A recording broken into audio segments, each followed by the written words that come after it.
I'm listening to 49er Rush. Niners all day. Let's bring 6 home, baby. Let's go. Yeah. I love it, man. It's time for the 49ers Rush podcast.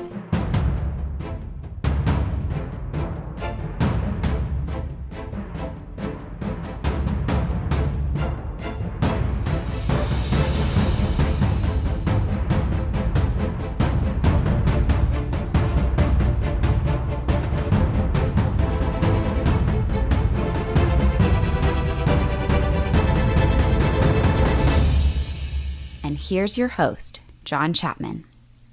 What is going on, faithful? How is everybody doing today? I'm feeling pretty good. It's Thursday. I've got my my Bill Walsh shirt that they gave out for one of the 49ers games. I had an awesome listener send this my way. I didn't even make it to that game, but I'm feeling it, man. We're moving into Super Bowl week, which is kind of bittersweet, right? Obviously, we're not in it. That hurts. But we're getting closer to the draft. There's so many positives. There's moves taking place.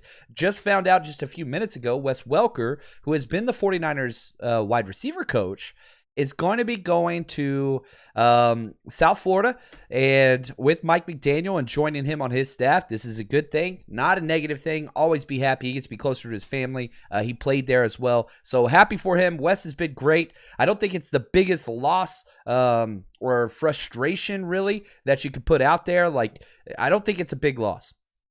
It is a loss. But I don't think this is one of those things. He's been with, we're bringing back Debo, Ayuk, and Juwan Jennings. Those guys are coming back. Juwan Jennings is a free agent, but he's a restricted free agent. You got to bring him back for super cheap.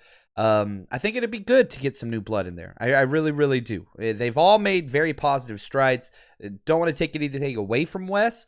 I don't think that this is also a big deal where it's like, oh my gosh, like this is a big no-no. I don't see it that way. I really, really don't. Shout out to the Countdown crew. I love it. Hashtag CC. Guys, we're getting close. I don't know the number. We're getting close to episode 500. I think we're at like 497 or 98. I'll have to check after this. We're going to have to do a big giveaway. So next week, right after the Super Bowl, we'll have to do something. I got to go shopping and get you guys something to give away, which would be a lot of fun. So here's what I would like to do today. I had a plan, and that's okay. The plan got kind of thwarted, and by Pablo, my good friend on Twitter. He sent me like 6 good questions, and I was like, let's do a mailbag episode. We haven't done one of those. We don't do them during the season. There's so much content, I just don't have time.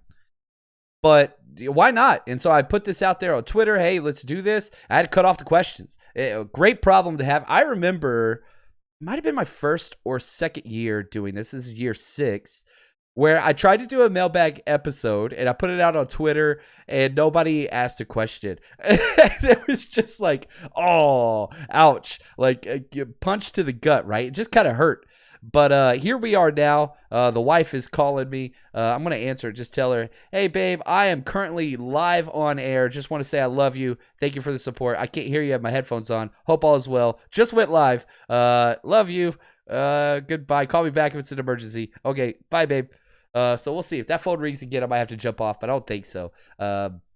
She's holding it down. But anyway, like I remember doing one of these episodes and just getting 0 responses, and it was crushed. I remember how I felt. Now, like, I have to cut off questions, which is a good thing. I don't think that's a good thing. It's good that the audience has grown and the support for the show has grown, and I just want to say thank you for all of that. So, stand up. Let's see that shirt. It's just, this is the only thing on the front. It's the Bill Walsh with the Super Bowls that he's won. On the back is, like, the play design with Walsh. You remember the 49ers gave this away. The rest of it's just white. There's nothing really on the front unless you want to see the gun show. That's about it. Tyson asked this, and again, this is a question episode. I've got way too many pages. I don't know if I'm going to be able to get through all of them. I'm going to try my best. My wife hasn't called back, so I think we're good to play for a little while, kiddos. First question I see here is Tyson. He says, do you think Joe Montana's anti-Lance comments are a big deal? Absolutely not. There's so many different flavors and people can like different things. That's okay. Has Joe Montana sat through and gone through Trey Lance's tape? All those types of things. I don't think so. And Joe Montana's, what he has experienced with the NFL, very different game now. That's okay. It's okay to have, anti-Lance takes. Steve Young. Doesn't really matter. They're not making the decisions in the place. And that's okay. I'm sure there were differing opinions in the 49ers front office as well. I'm sure some people really, really liked, what's it called? Mac Jones or Justin Fields or whatever. And I think that's it. Now, I will tell you this. One of my questions, I will go back through and re-rank kind of the top 10. If I had to redraft last year's draft now, knowing what we know now, how I would do that. And I think some of you guys are going to be shocked. We'll have to see what that looks like. What's up, Yatsik? This is awesome. Good friend. Awesome hanging out with him in Philly. Another teacher. He says, help me understand how I'm supposed to feel about us having a winning record against both teams in the Super Bowl. I'm with you. I was working out in the gym today. I live in Los Angeles, and I was wearing a 49er shirt. I usually am. And I had 3 different people come up to me and ask me about the Super Bowl and the 49ers and, whatever else. And, yeah, I made that very similar comment. I was like, well, 49ers beat both these teams, so they're both beatable. But it is frustrating, and not going to lie. But I don't think that we should be frustrated with the season that is. Looking back on it, being 2-4, being 3-5, having all those injuries, making it to the NFC Championship was just unreal. I remember talking about the playoffs, and people were making fun of me in the chat. Playoffs, right? Play the old Jim Mora sound clip. That's rough. That's rough. Dr. Steven, he says, I want to win a 49ers turban. Man, you find me one of those and email me one of those. That sounds freaking badass. You let me know. Yeah, I see this. John, your wife's in the chat. Oh, no, is she really? Did I miss it? Don't you're messing with me, man. You're going to get me in trouble. This is a live show, man. I don't have a person screening this. Don't get me in trouble now. Come on. Y'all got to watch out for me and help me not get me in trouble. So let's jump into some questions. There's a bunch. If you have something you want me to talk about, go ahead and tag me, and we'll try to get to as much as we can. So let's see what we got. Pablo, who was kind of the incentive and inspiration behind this, he's got a lot of questions, so let's get through some of them. He asked, considering the DeForest Buckner trade, is it safe to say that Kinlaw is a bust at this point? First off, if you look at this in the perspective of DeForest Buckner for Javon Kinlaw, then yes, that's a total miss. The good news is that's not the reality with how we should look at it. We should look at it as Jimmy Ward, Eric Armstead, and Javon Kinlaw equal DeForest Buckner. So is the sum of the parts, those 3, better than DeForest Buckner?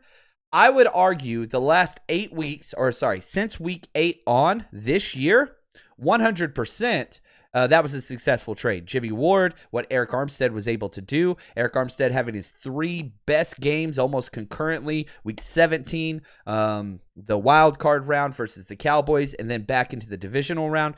That was awesome. Now, again, I'm not no DeForest Buckner slight here ever. Good Lord. He's by far one of my favorite players in the NFL. I remember being there whenever he was drafted. It's who I wanted to go there. Now, Javon Kinlaw, you look at him individually, you have to block away the DeForest Buckner thing because, again, it's those 3 for 1. I think that Kinlaw, we got to wait and see. We have to see how he responds. How does he respond coming back from this surgery? We don't know. His rookie year, it was like this. It was just ascension. And then he had that pick 6, and I think he got hurt in that same game that he had the pick 6, and it just never got better. Now, the good news, the doctor that did Nick Bosa's surgery, which he rebounded from incredibly well, is the same one that did Javon Kinlaw's. So you got to kind of wait and see. He's on a rookie contract deal. There's nothing really that you can do. What's this? I'm seeing some Vic Fangio.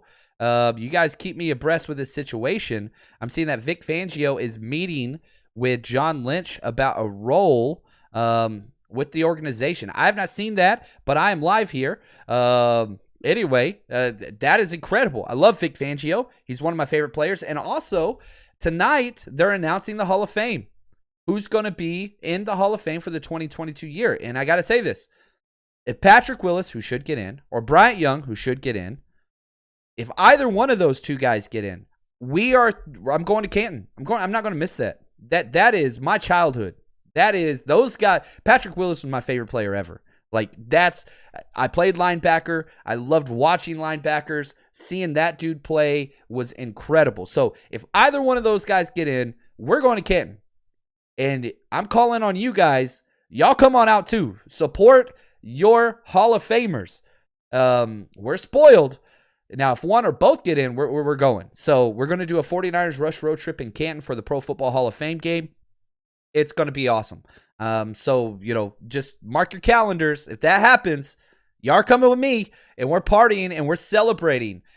That's a thing we're celebrating. That is a huge thing versus celebrating.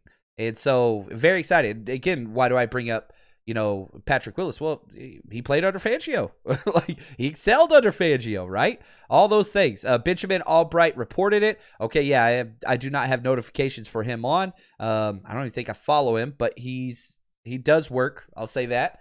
He does good work. He does some bad work. But anyway, I'll stay out of that. Also, Kali, he says, remember that the Buckner trade helped us draft Ayuk as well. That is true, because we traded back, got some extra capital, and then jumped up. Man, that's a good way of looking at it. That's a very, very good way of looking at it. Dr. Steven, he says, I've looked around. Lakin might go $9 to $10 million a year. He's worth it. There's no doubt about that. DJ might go 8 or 9. Price prohibitive. And I'll say this. I don't think either one of those is...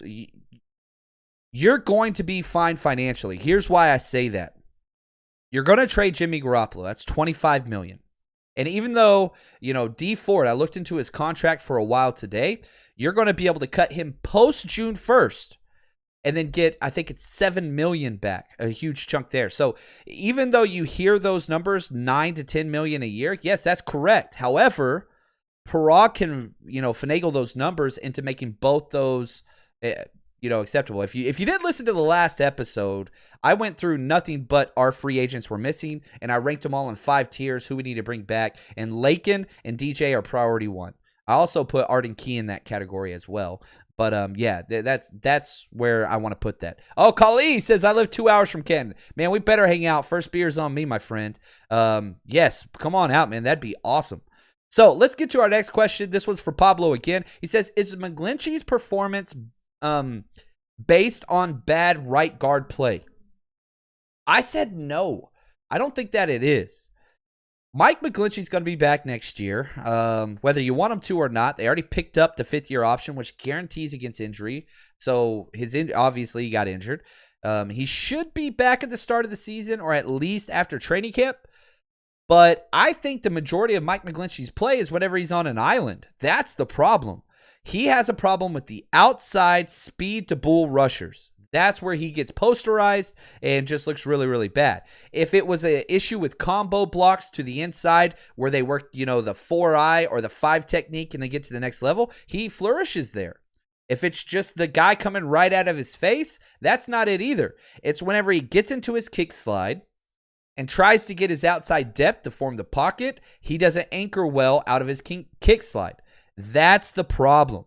That is the problem big time.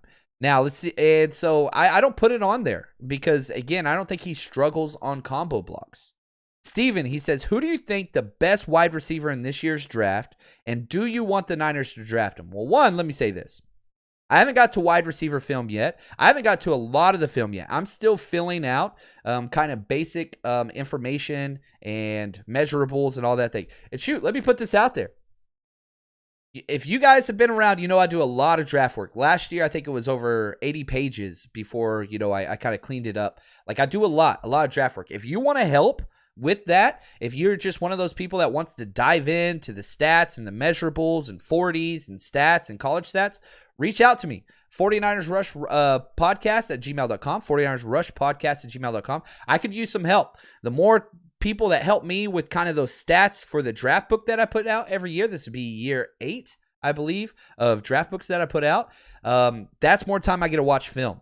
So as I'm going through and kind of statting all this stuff out, let me know if that's something you want to do. I can give you all the access to kind of all the stats and all that stuff. And if you just want to help, hey man, I want to help with running backs. I'll show you this is what I'm looking for the running backs. I'll give you a list of 20 running backs or so. If you want to do wide receivers, you want to do a whole bunch, I'll put that out there. So if that's something you want, go ahead and reach out to me. If you've got some free time and you want to dive into some of this stuff, man, I would love any help that we can get, because again, it's a limited amount of time. I'm a little bit behind on the draft stuff currently because of how deep the 49ers win the playoffs. Great thing.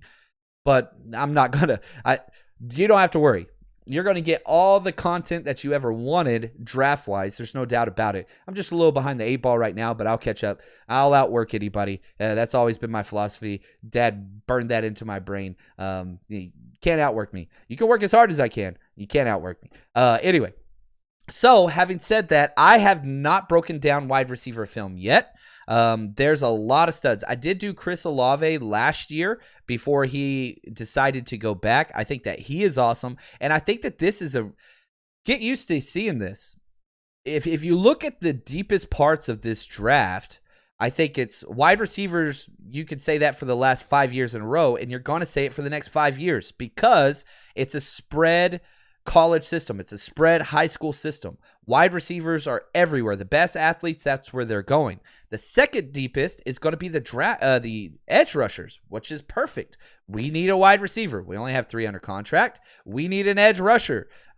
We have some guys that kind of fit in, but we need more help there. So my question right now, who's my favorite? Jamison Williams is probably the kind of consensus favorite currently. I haven't broke down his film. I do like Treylon Burks a lot out of Arkansas, though. A lot out of Arkansas. A lot of that is because I got turned on to him versus Texas when they just freaking donkey punched the Longhorns like crazy, which hurt my heart. But he's a baller. That dude's a baller. So that's where I would say with that one. Next question, back to Pablo. On Twitter, he says, are you worried about Aaron Banks? Yeah. And so, yes, obviously, very worried. This is a middle second round pick. They did trade back for him, but you didn't see him. He didn't play. He wasn't even active most times. So that's a huge problem for a second round pick. But let me say this. The 49ers do things differently. You've got to prove it. They're not going to put you out there because of where you're drafted. They're a meritocracy. We talked a lot about that coming into the offseason. But we'll have to see. Ambry Thomas didn't play for a long time until he proved it. You remember Ross Dwelley was on our practice squad for 2 years, I think, before he played. Azeez was on the practice squad. Look what he did. Juwan Jennings, they brought him back. Now he's a starter. Charlie Warner got no playing time early on. And so there's a long track. Those are just guys off my top of my head that this front office will wait on. This coaching staff will wait. We're not putting you in until you prove to us you're ready. And man, it would be amazing. Imagine if Aaron Banks comes out and just starts the season week 1 at right guard. That would just be, everybody would be so happy. But I think you do have to be worried. It's a low ceiling at this point. I think that's an issue. I really, really do. Now, this question again from Pablo. I mean, this dude, I want to get as many questions from him as possible because he inspired the podcast. Without that, I don't know what I know what I would have been doing today, but not this.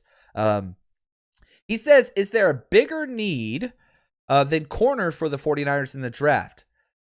Here, I'm going to say this. I don't think cornerback is the biggest need. Now, I understand if you look at this from a fan's perspective in the NFL in general, you're going to say, what? You're crazy. Yeah, corner's a big need. It's a huge need, and you're right. But it's not the way they build the team. Don't expect this coaching staff and front office to all of a sudden prioritize corners after what we've been through for the past 3 or 4 years. They're not going to change. They're not going to change. There's not much of a big difference between where we are now and where we were in this point last year. They're not going to. Also, Emmanuel Mosley and Ambry Thomas, who are your projected starters, they're both young. Their scheme fits. They've done well. Demo in the slot, maybe you bring back K'Wan Williams and you've got your projected starters with a backup in Demo. You're all right. Now, obviously, you're going to have to bring some more people in. And maybe 27 comes back, which actually I would be against, to be honest with you. But this team will not prioritize a cornerback. Remember, last year they passed on Asante Samuel Jr., who was just sitting there. Would have been a great pick. I really, really liked him, but that's not a priority for him. They didn't spend till, Ambry Thomas, the end of the third round. I think it was like pick 100 something. Don't expect them to all of a sudden move on from that. They're going to pick an edge rusher. They're going to pick offensive tackle. That's what they are going to do. Don't look for them to change their spots. They're not going to. Now, should they draft a corner? Yeah, I think they should. Doesn't mean that they will. Not at least with that second round pick. Obviously, we don't have a first because of Jimmy, but once we do trade Jimmy, we'll have 2 seconds. We'll have to see what that looks like, but we'll have to see there.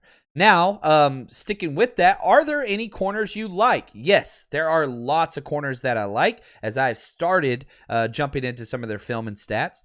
And so once I do, all that's on Patreon, by the way. So patreon.com, 49ers Rush Podcast. You want to support the podcast. You want to get the most intensive draft content that is provided out there. I haven't seen anybody else doing what I'm doing. Not because I think, we provide better content. I think it's just unique to go through all 22 film, which I don't know why the NFL is so selective and kind of, they don't let it out there. It's frustrating. I give that to you, and I watch it with you, and I show you what I like and what I don't like, the good, the bad. You can watch highlights on YouTube, and I think that's important. It shows you the ceiling of a player, but it doesn't tell you the full story.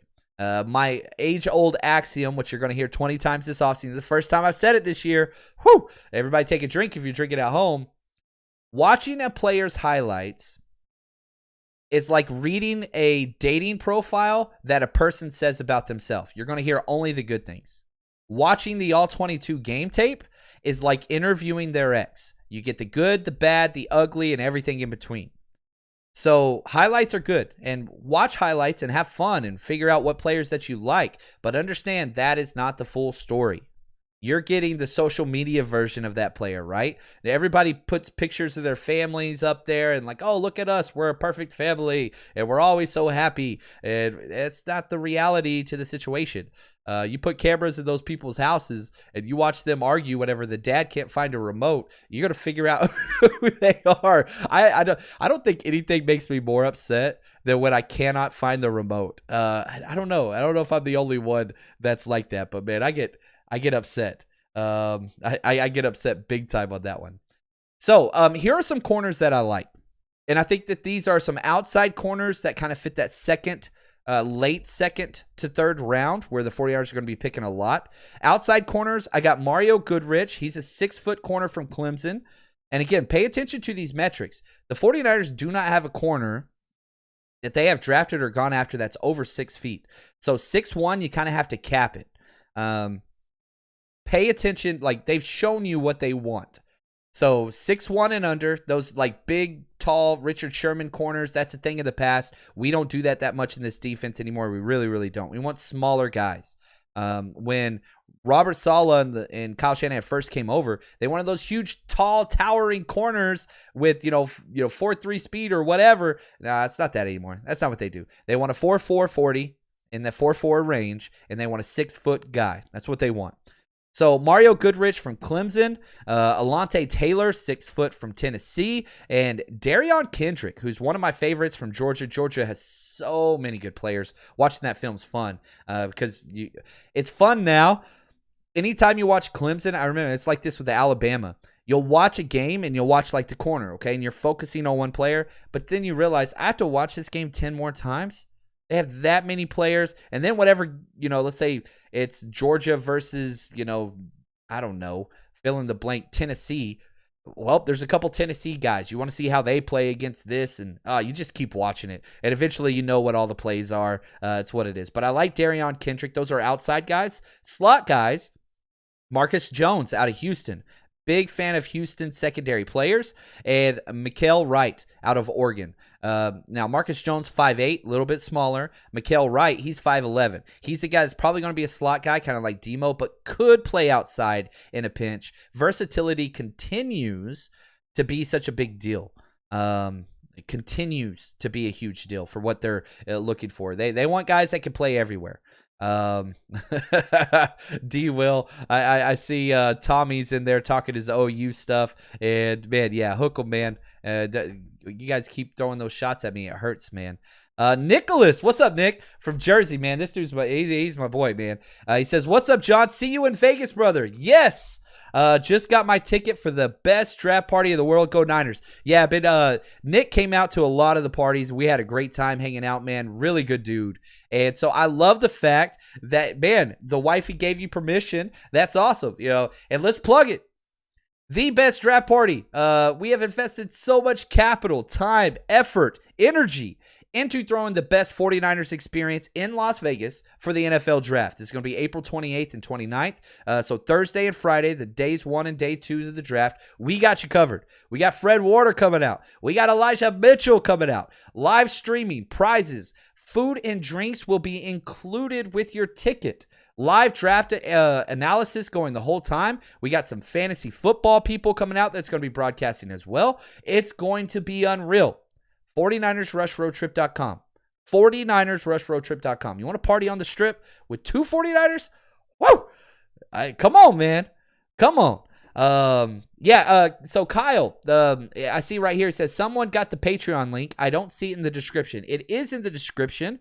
If you just slide down, it says support 49ers Rush podcast. And then you can see the HTTPS patreon.com/49ers Rush podcast. That is there for you. I see you're watching on YouTube. That's there.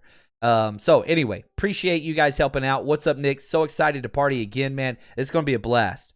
It's going to be, what's up, Adam? Glad to see you here as well, my friend. Patreon, he's hashtag CC winner. He's won several stuff, and he and his fiance shared their awesome story, with the expectancy, expanded their family. Congratulations, my friend. Always be with you. Just huge fan. Thank you, Shot J. He's also posting the Patreon chat there. Let's get to some more questions.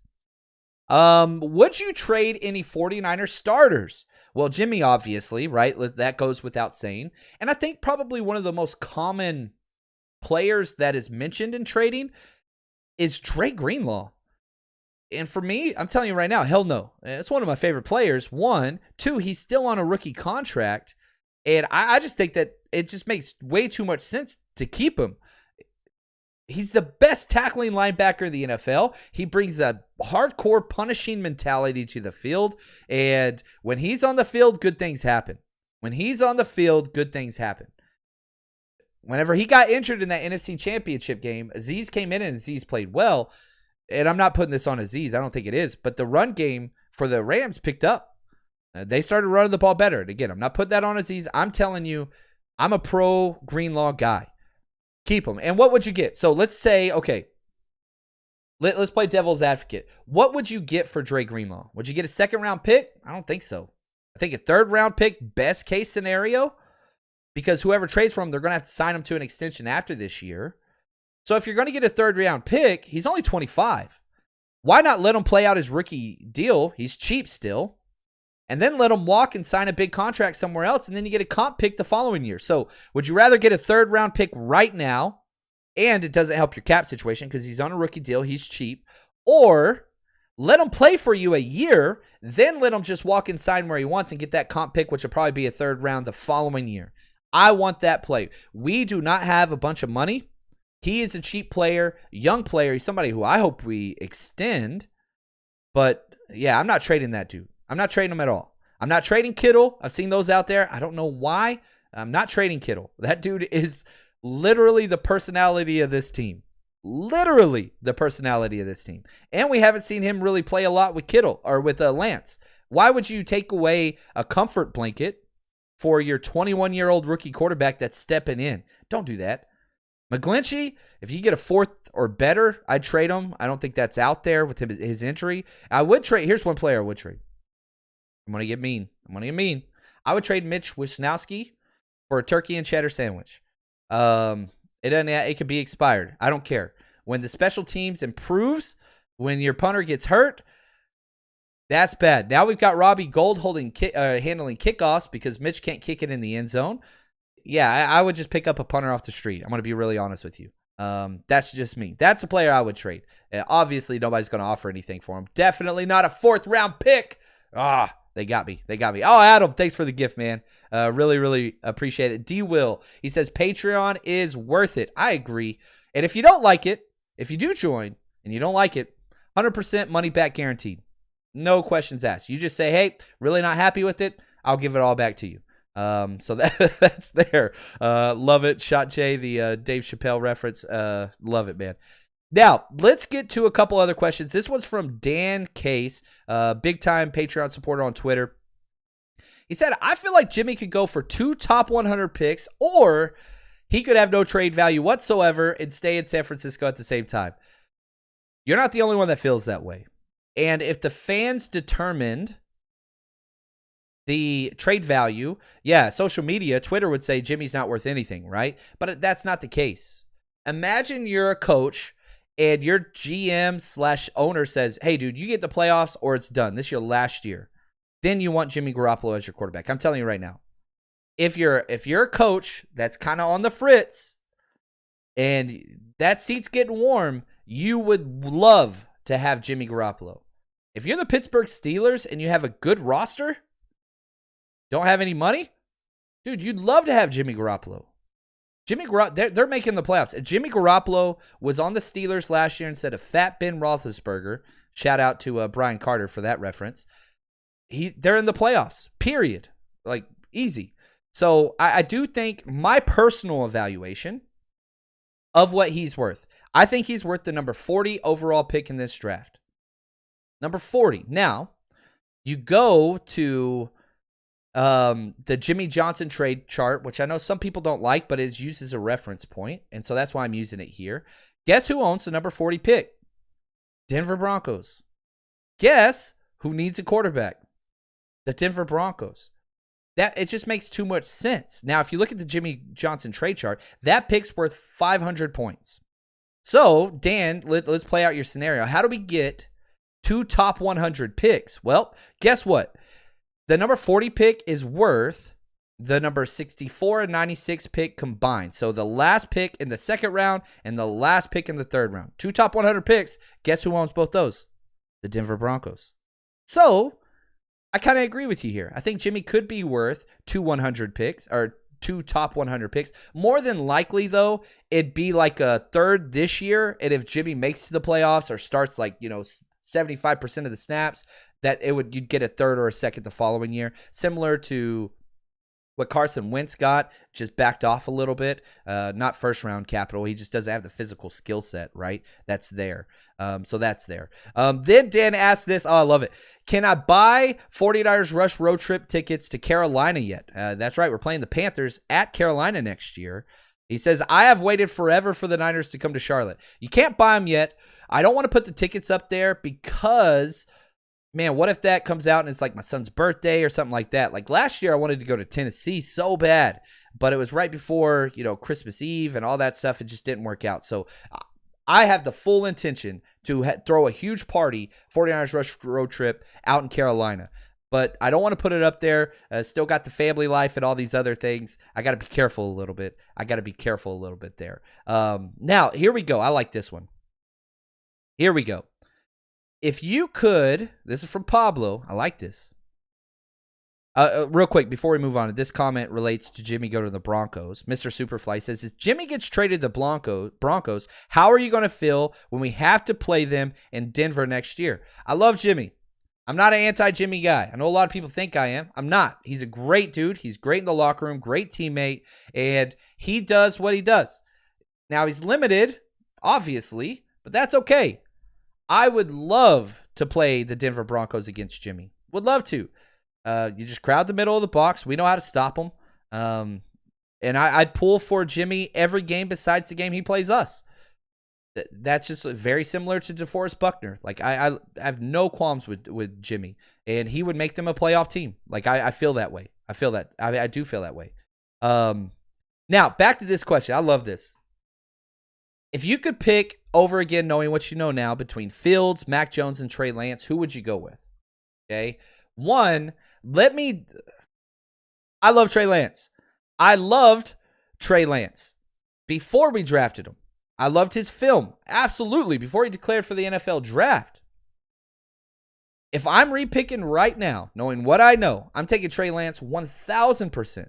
Did Mac Jones have a good year? Yes, he did. Well, it was a pretty good year. He still had some big time, rookie mistakes and whatever else. But like you look at his stats, he threw 22 touchdowns, which is great, and 13 interceptions. So it's like a Jimmy G line. That's not what I'm looking for. Now, obviously, he's going to get better. He's going to get a lot better. But like, I don't want that. He took 28 sacks. He was great. He was great. So let me tell you. Here you go. This is gonna.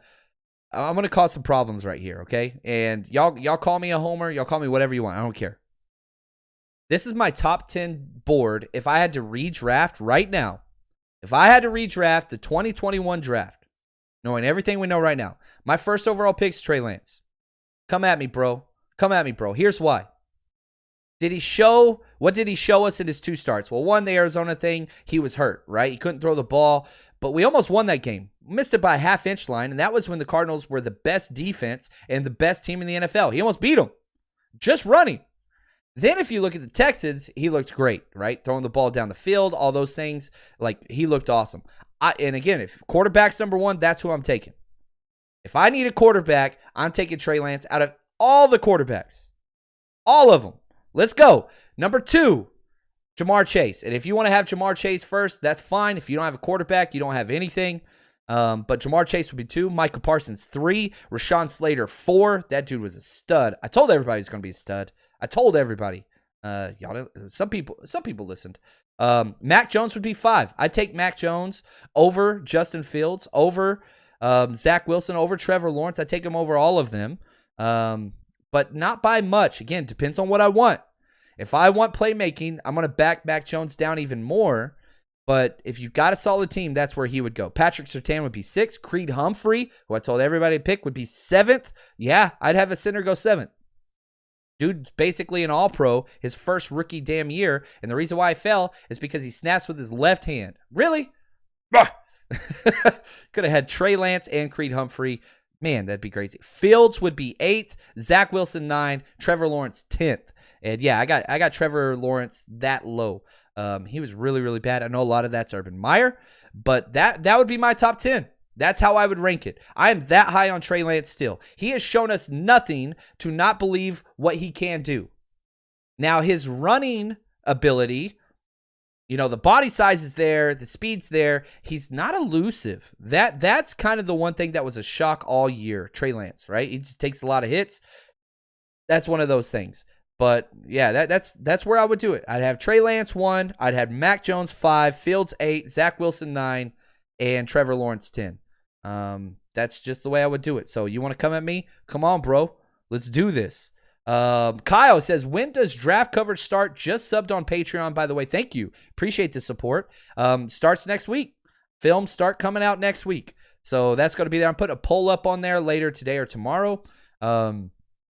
On which position you guys want film breakdowns of first. And so we'll just start diving into that and we'll jump in. We're going to jump in. So this one's a fantasy football question. I like this one.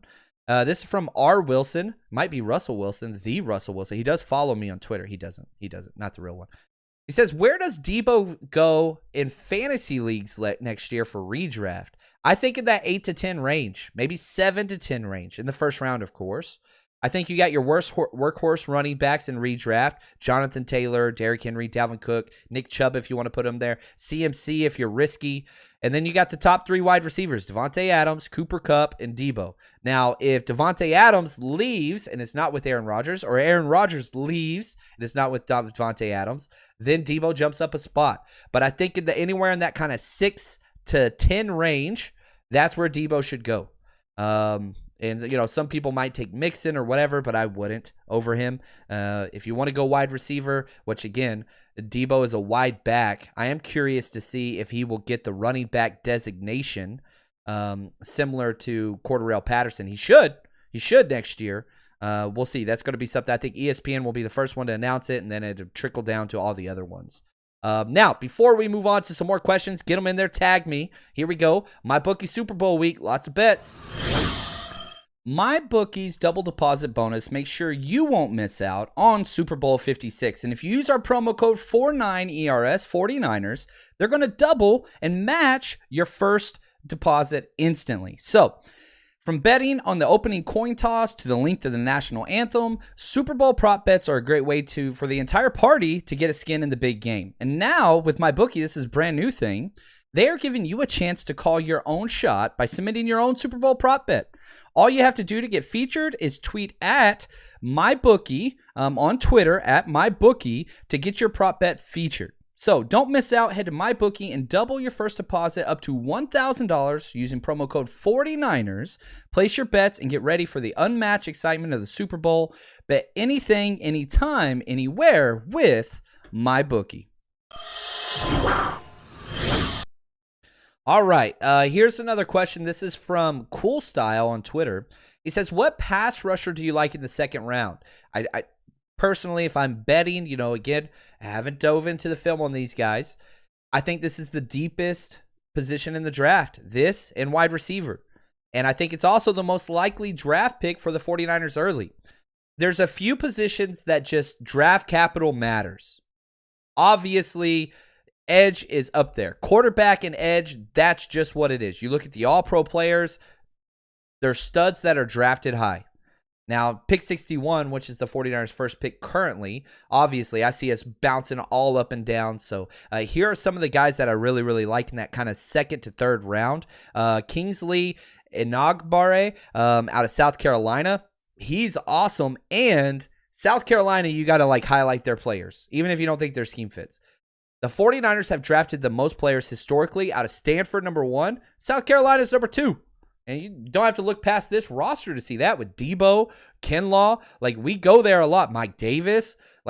That's not this coaching staff, but we like them a lot. So we obviously know people in there. I'm sure Kinlaw knows them, things like that. That's huge. Josh Pascal out of Kentucky. They put out some really good pass rushers in the past. Nick Bonito, who crushed it down in the Senior Bowl out of OU. I'm not the biggest OU guy, but I'm not against drafting OU players. He might go early second round, but I like him a lot. And this last one, I'm going to butcher his name. I apologize. Arnold Ebiketie, I believe is correct, out of Penn State. Penn State, again, both their pass rushers were great this year.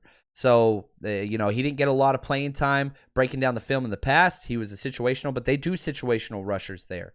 Those are some guys that I would target. But there's really good pass rushers all throughout this draft. These guys are a little bit more complete pass rushers, but once you get in the third and fourth round and past that, you're getting guys that can only do one thing. They're a speed bend rusher. They're a power bull rusher. They're not a complete player, but that's okay because the 49ers rotate those things. Right? So I think that's going to be key. Now, sticking with that question, Aaron S. on Twitter says this: what move might surprise us that the 49ers make during the draft? Here's mine. And it's around one player who's, I don't think it's going to happen, but if Jermaine Johnson, another edge guy out of Florida State, falls, 49ers jump up into that first round, could be a strong possibility because he is that dynamic and that good. If you look at some places, I've seen him on the big board kind of all over the place. I've seen some people have him kind of as a top 15 guy. Seen some people have him in the 20s. But if he is there, like the Draft Network, for example, they have him number 29. If he's there, I could see that one. And, the Jimmy trade, when that takes place, who knows? Because do teams wait? I think the 49ers want to get this trade done early for free agency before the draft so they can have that capital. But who knows? Maybe you got to keep Jimmy till the draft to deal him draft day. I hope not. But man, Jimmy plus a third, or whatever you get for Jimmy plus a third, your comp pick that you just got for Mike McDaniel getting hired, that'll get you there. And I would like that very, very much. I want to get in the first round. That would be cool, but we'll see here. Anyway, you guys are the best. This was a lot of fun. I got to bounce. Playtime's over for me, unfortunately. But I do want to say thank you guys for the support. Remember, 49ersrushroadtrip.com for NFL draft tickets. Go get them before they sell out. And obviously, Patreon, if you want draft content, that's going to be there. You guys know where to find it. It's in the description of this video. Thank you guys so much for all the support. And as always, stay strong, faithful.